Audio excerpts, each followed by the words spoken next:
राकेश रंजन जी। देखिए, कुल मिलाकर जो गालिब का है ना कि मन बहलाने के लिए बहुत बने जो कुछ बहाना है, तो तमाम चीजें चर्चा का अच्छा निष्कर्ष है। यही है। चर्चा का निष्कर्ष यही है, आज की तारीख में नैतिकता के धरातल पर कोई भी खड़ा नहीं है। वो भाजपा हो, लालू जी हो, नीतीश जी हो, कांग्रेस हो, जो भी हो, एबीसीडी। और कुल मिला के सबको अपने अस्तित्व को देखना है, अपने वजूद को देखना है। और आज के तारीख में स्थिति यह है कि किसी का अपना स्वतंत्र कोई वजूद नहीं है, सब एक दूसरे के भरोसे है। अगर हाँ, सब ताकतवर है और सब इतना रखता है कि हम उसको गिरा सकते, उसको बना सकते, उसको पलट सकते, तो एक विकल्प तीसरा यह हो सकता है कि सब अलग अलग चुनाव लड़ जाइए, फिर जो बड़ी पार्टी हो मुख्यमंत्री बन लीजिए, दूसरा उप मुख्यमंत्री बन लीजिए, दो उप मुख्यमंत्री, फिर चौथा जो है आके मंत्री बन लीजिएगा, महत्वपूर्ण विभाग ले लीजिएगा। कुल मिला के बिहार की जमीन यही है। और नीतीश बेचैन नहीं है, न लालू बेचैन है, बड़ी बेचैन भाजपा है। वो इसलिए बेचैन है कि नीतीश कुमार ने बहुत कस के लगाम पकड़ रखा है। जानकारी के लिए बताया कि 1 महीने से भाजपा के जितने भी मंत्री हैं, उनका एक भी फाइल आगे नहीं बढ़ा है। नीतीश ने डीजीपी अपने हिसाब से बनाए हैं, तमाम बिसात बिछाए जा रहे हैं और इस तरीके से बातें हो रही है। तो अमित शाह भाजपा के लोगों को संभालने के लिए कह रहे हैं कि हम नीतीश को कुछ नहीं करने जा रहे हैं, उनको लगाम कसने जा रहे हैं। यही स्थिति है जी। बहुजन संवाद में आपका स्वागत है। बहुजन संवाद में आज 6 बजे के कार्यक्रम में हम लोग चर्चा करेंगे बिहार के राजनीतिक घटनाक्रम को लेकर के। जो डेवलपमेंट्स हो रहे हैं वहां पर पॉलिटिकल, उसको लेकर चर्चा करेंगे। तमाम सारे लोग खेला होवे का इंतजार कर रहे हैं। अब वो खेल क्या है, इसके बारे में हम लोग चर्चा करने का काम करने वाले हैं। क्या नीतीश कुमार भारतीय जनता पार्टी के साथ में अनकंफर्टेबल हैं? उनका लक्ष्य है कि जब बिहार में चुनाव हो तो उन्हें ज्यादा सीटें मिलनी चाहिए। ज्यादा सीटें वो किसके साथ में जीत सकते हैं? एनडीए के साथ में जीत सकते हैं या आरजेडी के साथ में जीत सकते हैं, मतलब इंडिया गठबंधन के साथ जीत सकते हैं? ये एक सवाल है जिसके ऊपर चर्चा होनी चाहिए। दूसरा एक सवाल है कि नीतीश कुमार का एक जिंदगी का एक बड़ा टारगेट है। एक टारगेट तो यह है कि वो सीएम के तौर पे कंटिन्यू करें अगले चुनाव के बाद भी, और दूसरा उनका जीवन का जो एक लक्ष्य ये था कि प्रधानमंत्री बनना चाहते थे लेकिन नहीं बन पाए। तो अब उनका क्या इंडिया गठबंधन उन्हें प्रधानमंत्री पद के लिए एक ऑफर देने को तैयार है कि अगर वो साथ में आते हैं और दिल्ली के अंदर 234 इंडिया गठबंधन के पास में है, चंद्रबाबू नायडू और नीतीश कुमार मित्र हैं, अगर वो लोग साथ आ जाते हैं और इंडिया गठबंधन की सरकार अगर बनने की स्थिति कोई बनती है तो क्या नीतीश कुमार को सर्वोच्च पद देने के लिए कांग्रेस पार्टी या इंडिया गठबंधन तैयार है? ये सारी बातें कयास की बातें हैं। इन सब बातों को लेकर के बहुत सारी चर्चा बिहार के अंदर इस समय चल रही है। आज के बहुजन संवाद के इस कार्यक्रम में जो हमारे पैनलिस्ट हैं वो अलग अलग इसके जो एस्पेक्ट्स हैं उसके ऊपर बात करने का काम करेंगे। हम लोग जैसे सब लोग इंतजार कर रहे हैं कि कुछ ना कुछ खेल होने वाला है, हम लोग भी इंतजार कर रहे हैं कि खेल होने वाला है। लेकिन लालू यादव जी का एक बयान याद रखना चाहिए जिसके अंदर उन्होंने ये कहा था कि नीतीश जो है उनके पेट में दांत है। और नीतीश कुमार के बारे में ये कहा जाता है कि नीतीश कुमार एक ऐसे पॉलिटिशियन हैं कि दायां हाथ क्या करता है बाएं हाथ को पता नहीं चलता है। इन सब बातों के बीच में जो डेवलपमेंट्स हुए हैं, जो लालू यादव जी का बयान आया है, जिस तरीके से बयान आया है कांग्रेस पार्टी का, जिस तरीके से दिल्ली का दौरा हुआ है, और एक ये बड़ा सवाल ये है कि जो एक बड़ा आधार है महादलित का, जो आधार है, जो अमित शाह ने जिस तरीके से छेड़खानी करने का काम, अपमानित करने का काम जो किया उन्होंने बाबा साहब अंबेडकर के साथ, तो क्या उनके साथ में खड़े रह करके नीतीश कुमार अपने जो दलित बेस है उसको क्या रिटेन कर पा सकते हैं? और ये भी सुना गया है कि अमित शाह आ रहे हैं पटना में, वो मनाने के लिए आ रहे हैं, फिर से जो है जो नाराजगी है उसको वो दूर करने के लिए आ रहे हैं। ये सब तमाम बातें हैं जिसके बीच में हम ये कार्यक्रम कर रहे हैं। मैं अपने जो हमारे पैनलिस्ट हैं उनके साथ में आपका मैं परिचय कराता हूं। हमारे साथ में आशीष रंजन जी हैं जो बिहार से आते हैं और अररिया के अंदर और तमाम सारे जिलों के अंदर आप जन संगठनों के साथ में, जन आंदोलनों के राष्ट्रीय समन्वय के साथ में काम करते हैं। और मनरेगा यूनियन के साथ में काम करते हैं और राजनीतिक समझ और पकड़ रखते हैं। हमारे साथ में जो है रंजन जी हैं, वो झारखंड से आते हैं और पत्रकार रहे हैं और पहले यूनाइटेड जो है बिहार के अंदर और अब झारखंड के अंदर रहते हुए भी वो बिहार के ऊपर जो है पैनी नजर रखते हैं।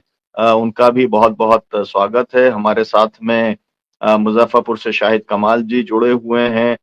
वो भी राजनीतिक अध्येता है, राजनीतिक विश्लेषक हैं और कांग्रेस पार्टी से हमारी तरफ हमारे साथ में वैभव कुमार त्रिपाठी जी बनारस से जुड़े हुए हैं और होस्ट के तौर पर हमारे साथ में डॉक्टर आनंद प्रकाश तिवारी हैं।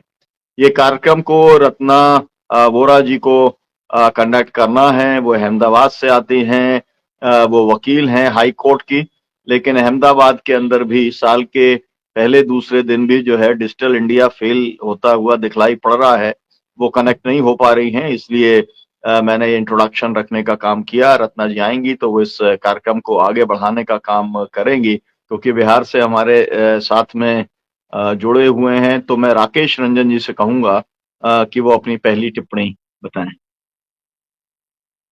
जी नमस्कार। राजनीति में जो कुछ अब तक होता रहा है और जो उसके अनुभव कह रहे हैं, उस अनुभव के हवाले से ही सवाल बन रहे हैं और आपका भी सवाल है कि आखिर नीतीश जी क्या करेंगे, क्या नहीं करने वाले हैं, अगर करने वाले हैं तो उनको क्या मिलना है, नहीं मिलना है।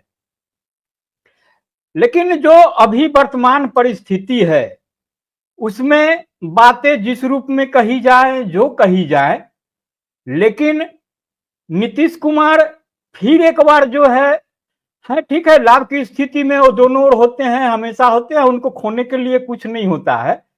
लेकिन आज की तारीख में और अभी जो समय है और जो अभी विधानसभा का चुनाव होने वाला है, उसको लेकर के हमको नहीं लगता है कि लालू जी के साथ जाकर के बहुत कुछ हासिल करने वाले हैं और जो अब तक राजनीति में पाना था वो पा चुके हैं। और एक बात है कि जो बचा हुआ है वह है कि प्रधानमंत्री बनना, नहीं बनना, जो भी उनका लक्ष्य हो, लेकिन उन लक्ष्यों को साधने के लिए पिछले लोकसभा चुनाव के समय उन्होंने जो कुछ किया, जो पहल की और उसका जो नतीजा निकला, और फिर उसके बाद जहां वो जाकर बैठे हैं और अभी आज की तारीख में हैं, तो संशय के बादल हैं। कुछ सवाल भी मिलते जुलते हैं जिनसे आधार मिल रहा है और सबसे बड़ा आधार है कि अब तक तो मौन लिए हुए थे, लेकिन इशारों में बात हो रही थी। लेकिन आज उन्होंने स्पष्ट भी किया है कि हम कहीं कुछ जान नहीं रहे हैं, क्योंकि जो बातें चल रही थी, राज्यपाल जब आए और शपथ उन्होंने भले आज लिया है, लेकिन बिहार में आने के साथ ही जो उनकी दिनचर्या थी, जहां आना जाना लगा हुआ था, उससे भी कई सवाल उभरे। और लालू जी ने जब कहा कि तेजस्वी यादव ने कहा कि अब उनके लिए दरवाजे बंद कर दिए गए हैं और उनका संवाद था कि एक ही खेत में बीज कितना डालिएगा, 20 साल से डाला जा रहा है, खेत बंजर हो जाएगी, तो अब नीतीश जी से बिहार को मुक्ति चाहिए। ठीक है, उनका अपना कहना था, लेकिन उसका संदेश माना गया कि दरवाजे बंद हो गए हैं। तो नीतीश जी के लिए दरवाजे दोनों तरफ से बंद होते रहते हैं, खुलते रहते हैं। दरवाजा बंद होता है तो खिड़की खुल जाती है, वो कहीं ना कहीं से दाखिल हो जाते हैं, चले जाते हैं। पिछली बार भी भाजपा ने भी बंद कर रखा था, अभी कुछ दिनों तक भाजपा ने बंद कर रखा था। आके तो यहाँ अमित शाह बोल गए थे कि मुख्यमंत्री तो संसदीय दल तय करता है, तमाम बातें हैं, वहां बातें होंगी। फिर जाके हुआ नहीं, उन्हीं के नेतृत्व में लड़ा जाएगा। लेकिन तेजस्वी ने जो बातें कही, जो कयास लग रहे थे कि वहां जाएंगे लालू जी के साथ, तो लालू जी ने फिर कहा कि नहीं नहीं, ऐसी कोई बात नहीं है, नीतीश जी हमारे पुराने साथी हैं और है भी हैं, छिपा भी नहीं है। नीतीश जी ऐसे सबके हैं, जैसा कि वो कहते हैं, उनको किसी से कोई परहेज नहीं है। लेकिन लालू जी की जो बात है तो लालू जी के हैं पुराने साथी, सचमुच हैं। शाहिद जी हैं, वो तो बताएंगे, हमसे ज्यादा जानते हैं, हमसे सीनियर साथी हैं, तो आपको बताएंगे। लेकिन लालू जी ने कह दिया कि नहीं नहीं, हमारे साथ आ जाइए, सब कुछ ठीक है, अगर कुछ गलती हुई है तो उसको भी हम भूल जाएंगे, आपको माफी दे देंगे। तब नीतीश जी ने कहा है कि भाई जो कह रहे हैं उनसे पूछ लीजिए। तो फिलहाल यही स्थिति है। और जो सवाल था कि नीतीश जी को क्या मिलना है, तो नीतीश जी को अब तक तो मुख्यमंत्री की कुर्सी मिली हुई है। और उधर भी अब जाएंगे तो जो परिस्थिति बनी है उसमें अभी कुर्सी को कंटिन्यू करना मुश्किल स्थिति होगी, क्योंकि राज्यपाल बदले हैं तो कहा जा रहा है जो कुछ भी, लेकिन कुछ तो कुछ आधार बनता है कि अब उतनी उनका जो पलटासन है वो बहुत सही तरीके से सधे तरीके से नहीं होगा, उसमें बाधा आएगी। और बाधा के बहुत कारण है, बहुत चरण है, बहुत तरीके हैं जी। तीसरी बार बदल दिया तो एक बार और सही, ऐसा भी हो सकता है, पर कहा नहीं जा सकता क्योंकि तो राजनीति है, आप और हम सब अच्छी तरह जानते हैं। अब हम कार्यक्रम के समापन की ओर चल रहे हैं, तो हमारे साथ राकेश रंजन जी जुड़े हुए हैं। आप चलते चलते क्या टिप्पणी करना चाहेंगे इस विषय के ऊपर? जी राकेश रंजन जी। देखिए, कुल मिलाकर जो गालिब का है ना कि मन बहलाने के लिए बहुत बने जो कुछ बहाना है, तो तमाम चीजें चर्चा का निष्कर्ष यही है। चर्चा का निष्कर्ष यही है, आज की तारीख में नैतिकता के धरातल पर कोई भी खड़ा नहीं है। वो भाजपा हो, लालू जी हो, नीतीश जी हो, कांग्रेस हो, जो भी हो, ABCD। और कुल मिला के सबको अपने अस्तित्व को देखना है, अपने वजूद को देखना है। और आज के तारीख में स्थिति यह है कि किसी का अपना स्वतंत्र कोई वजूद नहीं है, सब एक दूसरे के भरोसे है। अगर हाँ सब ताकतवर है और सब इतना रखता है कि हम उसको गिरा सकते, उसको बना सकते, उसको पलट सकते, तो एक विकल्प तीसरा यह हो सकता है कि सब अलग अलग चुनाव लड़ जाइए, फिर जो बड़ी पार्टी हो मुख्यमंत्री बन लीजिए, दूसरा उप मुख्यमंत्री बन लीजिए, दो उप मुख्यमंत्री, फिर चौथा जो है आके मंत्री बन लीजिएगा, महत्वपूर्ण विभाग ले लीजिएगा। कुल मिला के बिहार की जमीन यही है। और नीतीश बेचैन नहीं है, न लालू बेचैन है, बड़ी बेचैन भाजपा है। वो इसलिए बेचैन है कि नीतीश कुमार ने बहुत कस के लगाम पकड़ रखा है। जानकारी के लिए बताए कि 1 महीने से भाजपा के जितने भी मंत्री हैं उनका एक भी फाइल आगे नहीं बढ़ा है। नीतीश ने DGP अपने हिसाब से बनाए हैं, तमाम बिसात बिछाए जा रहे हैं और इस तरीके से बातें हो रही है।